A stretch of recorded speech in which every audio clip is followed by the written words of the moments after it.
what's up, guys? You're watching Jermaine Morgan TV. And listen, if you enjoyed that groove, you know what to do. First off, hit that like button and go ahead and press subscribe. Now, today I want to talk to you guys about playing aggressive, what it is and what it's not. So stay tuned.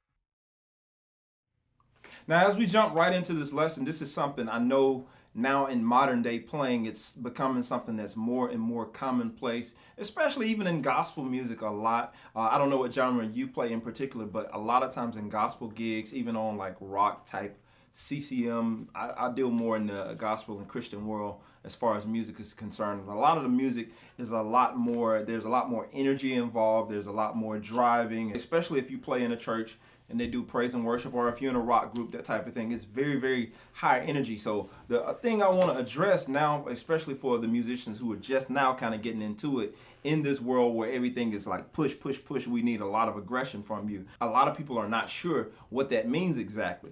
And some people mistake being aggressive with being busy, which means playing a lot of stuff, playing a lot of lines and all that type of stuff. Now, I know here on this show, I know I teach you guys a lot of licks, a lot of riffs, hence licks and riffs library. But the thing is, that's just to add to your vocabulary. It's not so you can pull out all of those licks and riffs on every single song. But there are things we can do as bass players to keep the song driving, to keep it pushing and going along. Like the song that you heard in the beginning of this was an example that I'll kind of use for this illustration today.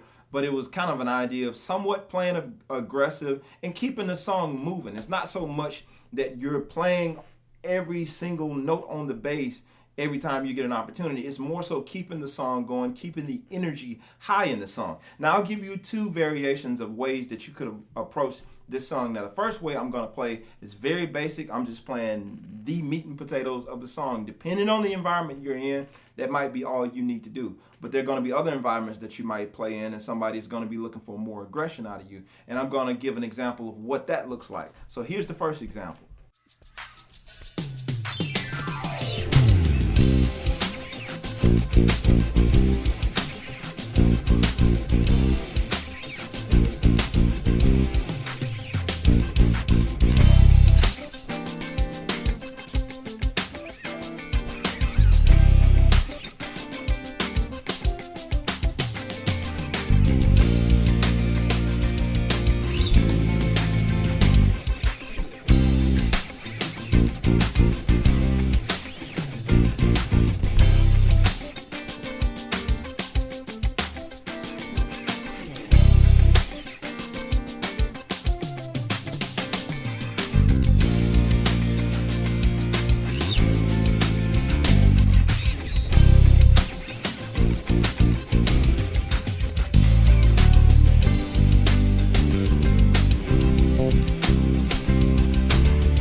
So that was the first example, and you can hear that's pretty solid. It's right there. We're playing all the notes. We're giving you the actual song. Now, that's cool in some situations. Now, you may be in other environments where you have the band leader who's like, give me more. I need more. Now, what does that look like? What does that mean? Does it mean I need to be...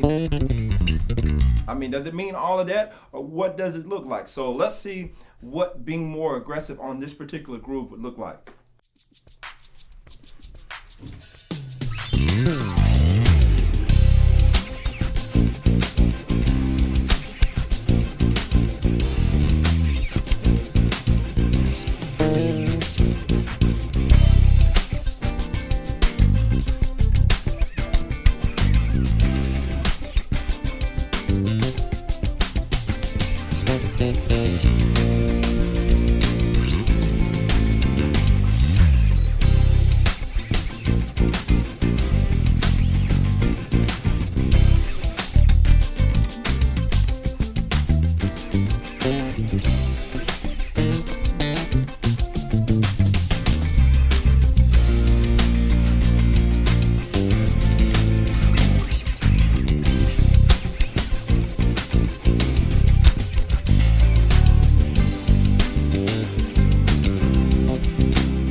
you can hear right off the bat, there's a lot more movement happening with this particular example. And it's not so much as me soloing through the song. I'm just really filling up a lot of the empty spaces to keep the energy high throughout the song. Of course, it's harder to hear it when we're playing with backing tracks, but in a live setting, it makes a world of difference when you're kind of carrying the song as opposed to just playing it.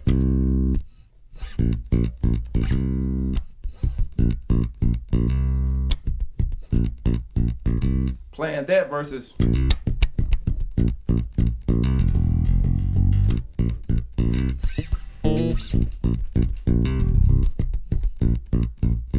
now just remember, at the end of the day, all of this is with respect to whatever genre that you play. It might be a different definition of aggressive depending on the genre. In some genres, they may require you to do a lot more picking or finger work over here with your right hand and driving the song more and just digging in. Now, some people hear the word aggression and they immediately go to the volume and turn everything up. I'm talking about turn this on 10, turn the amp on 10. Hey, give me more in the house, that type of thing. And that doesn't mean aggression either. That just means you're playing really loud. And you're probably going to bust something pretty soon. But I just want you guys to know the difference between what's being more aggressive and just playing the bare minimum. Because some environments, again, they call for you to do more, stretch out a little bit more. Some require even being aggressive, might not be as much as I was doing in the second take. So for some of you who are wondering about it, maybe you can go halfway between the two and figure out which one works best for you. You may not want to go extreme to one or extreme to other. Just figure out a happy medium between both places. But now you at least have a better idea in knowing what's the difference between aggressive playing and what's not aggressive playing. So if this is helpful to you, please let me know. If you want me to elaborate a little bit more on the subject, just let me know by dropping a comment below, and I'll elaborate more on this subject on another video. But for today, that's it, guys.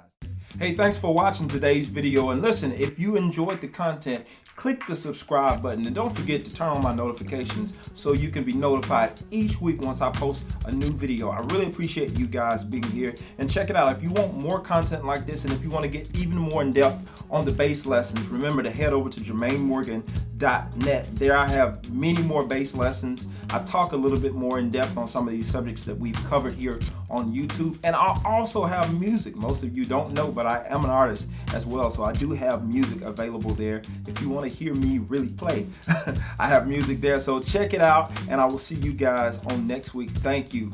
I'm out of here.